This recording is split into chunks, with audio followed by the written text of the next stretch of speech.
I was with the University of Cincinnati before joining Stony Brook University in October of 2021. It has been an eye-opening experience being born and raised in Ohio to come to the New York area. I will say the people here have been fantastic, the team has been fantastic, but we have a lot of work to do. So I'm going to talk a little bit about our past, our present, and what our future is going to look like. Just hit that. All right, so about Stony Brook University. It was founded in 1957, so it's a fairly new, when you look at universities overall, we're a fairly new university. Our current main campus was built in 1962, and we became a member of the AAU in 2001. We have more than 200 undergraduate programs and 150 graduate programs. Over 26,000 students, which over 10,000 live on campus. I don't know how much you guys know about universities, but that is a staggering number to me when I came in, that over half of the students live on campus, or not quite, but close. And we have over 15,000 faculty and staff, which includes our hospital, and almost 19,000 parking spaces. So when the mayor said we are a mini city, we really truly are a mini city. So here's a little bit more. Here's our campus map. I know it's a little hard to see, but what I want to get across from this is, and I know I can't step away, he's told me I'm jailed to the microphone. So basically you can see that there's a circle there. Within that circle, that is our academic campus, or what we call West Campus. To the south of that, a little bit, and around the perimeter, is some of our residence halls and our living spaces. Over to the east side, and a little lower, that other circle, that's our hospital. And then you can keep coming down, that big green block at the bottom is our commuter parking lot. It looks like it's really far away. It really is not that far away. It's like a mile, but everybody feels like it's 20 miles away when they have to hop on a bus to get to campus. And then a little bit to the northwest of that is what we call our R&D campus, which is our research and development campus. We also have our Southampton campus as well that we run shuttles to. So with the main campus, I think what I want to get across is there's basically, for the academic side, 3 entrances to that space. Think about that. Think of the number of students I told you that we had, the number of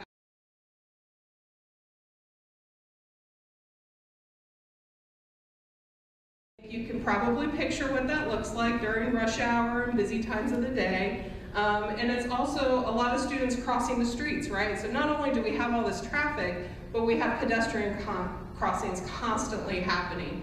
And quite honestly, it's a safety hazard. And so those are things that we have to look at and consider.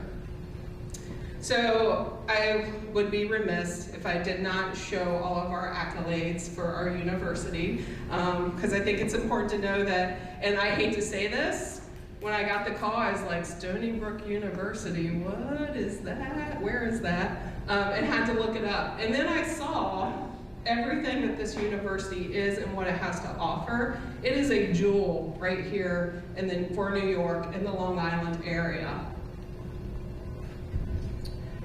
So, our past. I just wanted to show, this was the org chart of what our transportation and parking looked like. So we had a director of parking and transportation that reported up to our facility services area.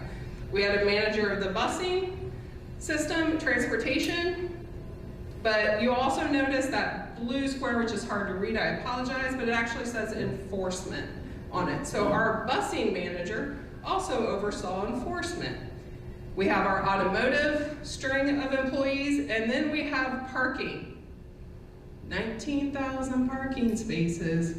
We have a parking manager, one person who oversees some of our garage operators. So, but basically one individual responsible for all of that space. That manager of busing has a dotted line to the director of parking and transportation and actually reports to the police department.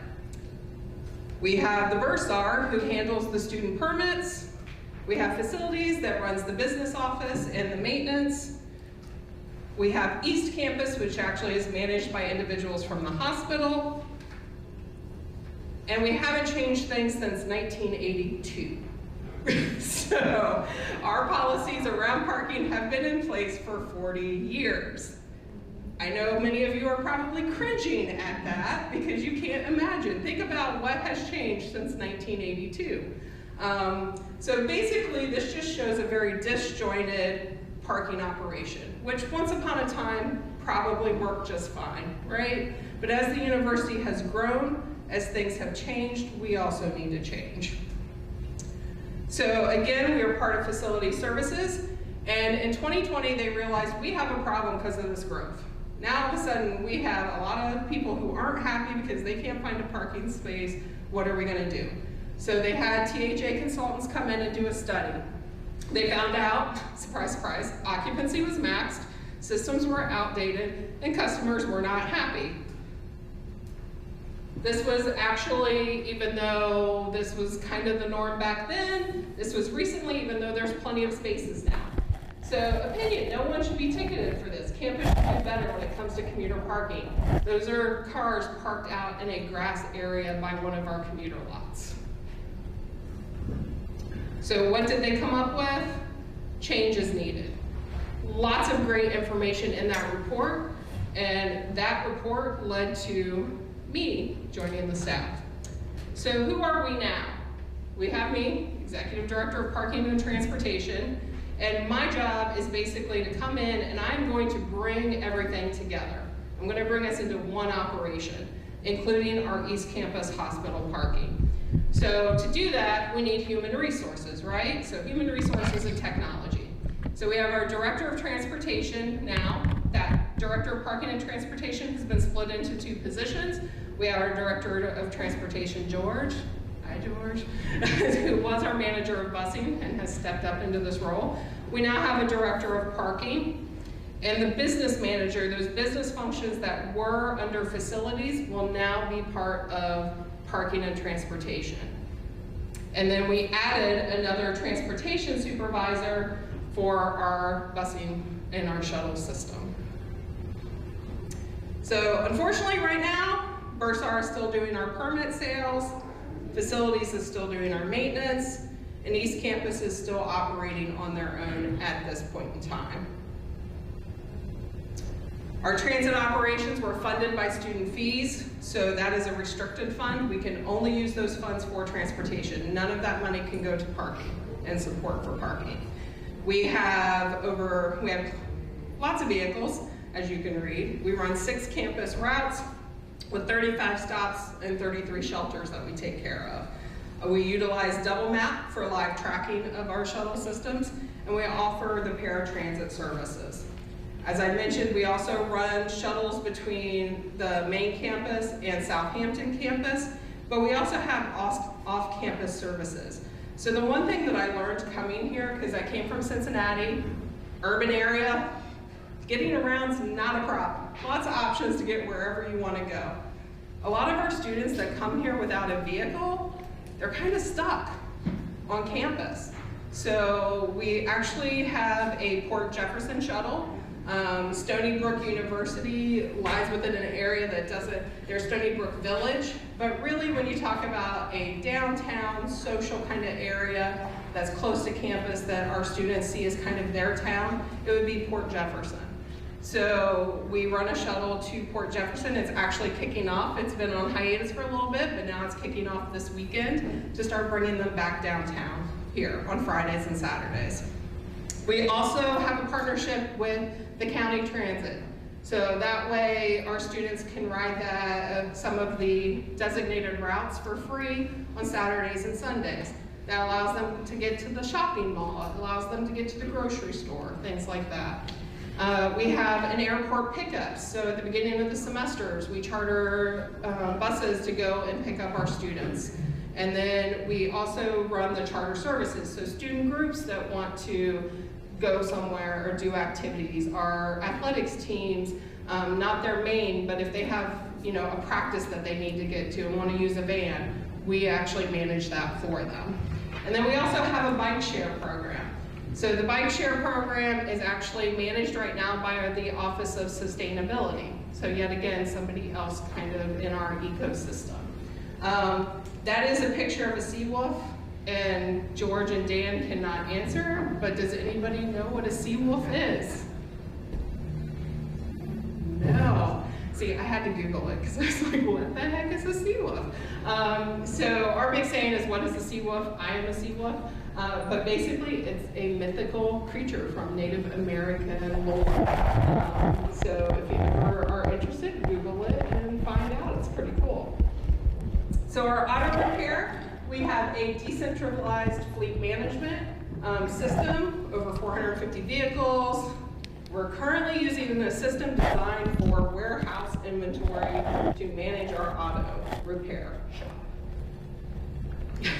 Not the best option there. So when we're trying to figure out how to invoice things and separate what the work was actually done, and so we're trying to pull all this information together. We maintain all the titles and registrations for vehicles, accident reporting, easy pass violations, all of that comes through us.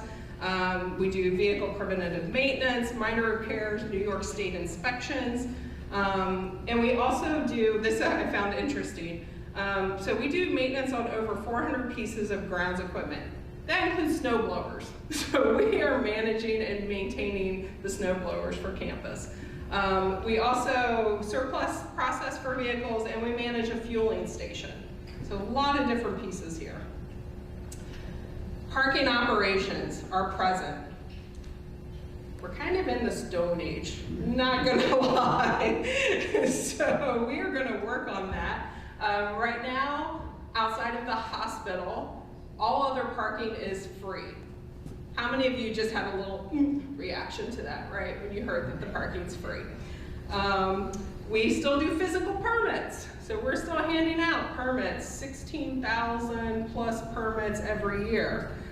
The technology has not been upgraded in a really long time. We have no set processes for event parking, so George, who was our busing manager, was getting information about events because there was no process for people to really let us know where to go, what to do. And the hospital, again, managed separately. And right now, we have plenty of spaces available. COVID, I think, had that impact on a lot of different places, universities being one of the major places, because quite honestly, we still have online classes happening, and we have employees that are working hybrid work schedules. So this is who we will be. A much different look than that first slide of what we used to be. So the highlighted blue boxes are the additional positions that I'm really hoping to bring on and I'm fighting for to bring on. So an IT specialist, because let's face it, what our industry is about, it's about technology and everything that we do with that, and it's constantly changing. So if you don't have an IT person with your operation, you're going to get behind the times. So you want to make sure that is one of the most important positions, and out of these four, that's my number one that I think we need to have on board. Have a service center person. So that's when we're going to bring that operation of bring in our permitting and sales and handling appeals. All of that is going to come under us. A TDM coordinator. Because eventually we're going to get back to our full occupancy. It's going to happen through growth and other means. So having someone on board that can handle all those different programs is important. And then another individual for field operations. Because what that does, thank you. So what that will do is assist with us when we bring the hospital on board, because that's a lot of space, right? So having someone else helping handle the field. The only thing that will be outside of this system now is maintenance on our facilities. So we would continue to work with the university to be able to do that. So our future of transportation, focusing on safety. I talked about how the pedestrians and that crossover between vehicular and pedestrian traffic, how can we use technology and what can we do to help with that? Let's take care of traffic congestion, traffic flow, pedestrian safety. Occupancy. Our buses are full a lot of times. So what technology is out there that can let someone know, hey, the next 3 buses that are coming your way are at full occupancy, and maybe they make a different decision. Do I hop on a bike? Do I walk? What do I do so that I'm not sitting there waiting for a bus time after time and it's full every time it gets to me? Accessibility. On-demand rides. Right now, our paratransit, you call in, you schedule your time, it's 15-minute increments. It works, but how do we do on-demand? And I know Via, where are you sitting? I'm sure your ears perked up a little bit when you heard that, right? So that's one of the things that we want to look at. We also want to look at how do we make our shuttle and our transportation system more accessible for people that are visually impaired. That's one of the things that is difficult, right? So what audio signals can we put in place to help those individuals that they don't have to use paratransit, they can use our other systems. Microtransit, e-scooters, e-bikes. What do we do about infrastructure to build that out so that we can make it safe and utilize that on campus? Community access. How do we get our students off campus still? Zip cars, other options like that to bring in that'll allow them to get to the grocery store any night of the week. So fleet management, investing in software, investing in our infrastructure, looking at electrification of our fleet, which is big in New York, right? That is something that has been put out there, and that is something that we want to be on the forefront of when it comes to universities within SUNY. So the future of parking. Let's face it, parking is about technology and making it easier, right, for everyone involved. So right now, we do have multi-space meters that we utilize, but that's really it when we look at that ecosystem around parking. So this is what we need to invest in. We need to invest in people. We need to invest in technology. And what do we get out of that? Oops, go back. Well, the benefits of that is a parking ecosystem. It's also the customer experience, making a better customer experience, managing our capacity, and being able to make sure that as people come to the university, we are the welcome mat, we're their last goodbye, and that their experience is positive. So, sounded like a lot, probably, and knowing where it's been and where we're going, there is a lot of work to do, a lot of investment, a lot of challenges ahead of us. We've got a master plan that we're working on to do change, but change is never easy, right? So I'm a person who lives by quotes. I love books, I love reading, and so I found a lot of quotes that I think kind of pertain to our industry and what Stony Brook is going through right now. And it's basically, if you can dream it, you can do it. And one of our things as now a flagship university, so I have to plug that in, is part of being a flagship university is leading the way. And what we want to do is look at it and say, okay, we know how university parking and transportation has worked, but what could it be? What changes could we put in place? Where can we take it? And there's no walls or barriers on that dream. The way to get started is quit talking and begin doing. There's been a lot of talking for years, right, around things that need to be done. Well, we're past the talking stage. We're at the doing stage. So now we're going to really start working on getting things changed. It's kind of fun to do the impossible. Not gonna lie, I loved the University of Cincinnati and loved my time there and being able to take it from here to there. But one of the things that I really found interesting about Stony Brook University was that a lot of people say, I don't know that we could do that. I don't know if we can do that, but they want to do it. And I think that part of the fun is that challenge of getting us to where we want to be. So when you believe in a thing, you believe in it all the way, implicitly and unquestionable.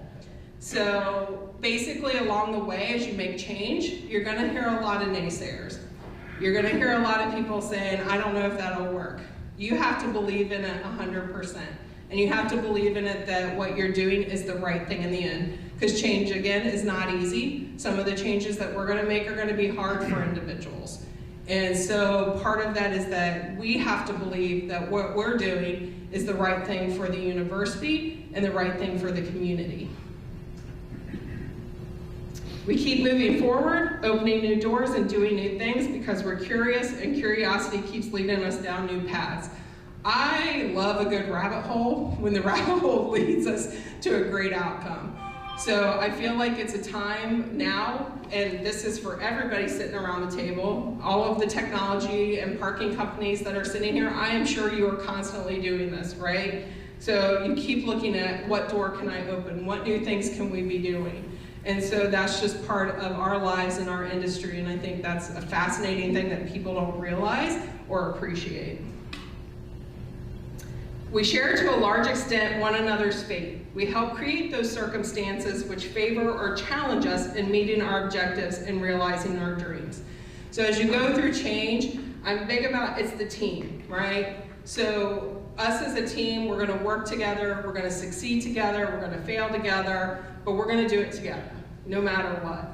And so I think that a lot of times we get in our own way, so we need to step out of our own way so we can take that next step and keep moving forward. And I think that's important for everybody. So does anybody know, all of these quotes came from one individual. Any guesses on who that individual was? Winnie the Pooh. Winnie the Pooh, you are close. You are so close, like hot water. Based off of that, anybody? Willy Wonka, yeah. Walt Disney? Walt Disney, absolutely. So those are all Disney quotes. So Disney had a dream, right? Walt had a dream of what he could do, and now look at where that is today. I feel the same way about parking, which is really funny, because when I got into the parking industry from Campus Rec, I was like, I don't think I could do it. I can't be passionate about parking. Like, I'm passionate about fitness and rec, I don't think I could be passionate about parking. Whoops! 8 years later, I'm pretty passionate about parking. So I think it's one of those things that we as individuals can truly make a difference in individual lives. And as a university, that is in our students, our faculty, staff, the visitors that come to campus, our hospital, our patients, our staff there.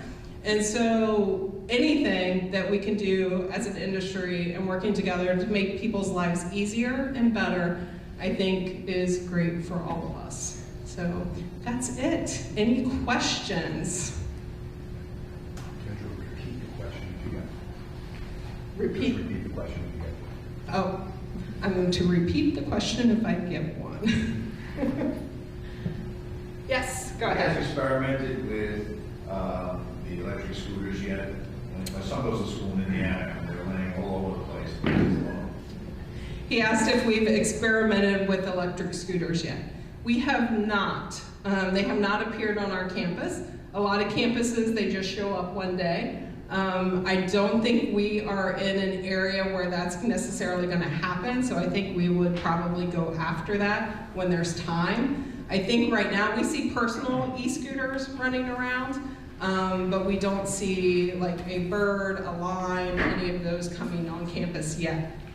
I'm a fan if we have policies in place and regulations in place to handle that, and infrastructure. Because right now, it's a little interesting because our roadways are 30 miles an hour, our sidewalks, will they handle it, even though those are supposed to be in a roadway, but cars are traveling at like 45 and a 30, and there's nothing really stopping them from doing that. So I think we need to build an infrastructure around that. And I really want to, because I think it would be important for our campus to have it. Yes? Yeah. Given the legislature and Governor Hochul's desire to go carbon neutral, do you have any plans for electrification of your fleet? So he asked with the governor's kind of carbon neutral plan, do we have plans to electrify our fleet? Yes, we do. We are currently doing a study on campus of what that would look like. What do we need to put in place to be able to do that? And so we're in that beginning process of it. We're already talking about the next buses that we buy, so we're gonna start that process pretty soon, probably next month or so, looking at George. So we're gonna start looking down either a hybrid or electric bus, kind of start putting our toes in the water of that. But I absolutely think that within the next 10, 15 years, that we will have a fully electric fleet. Other questions? Well, thank you all very much.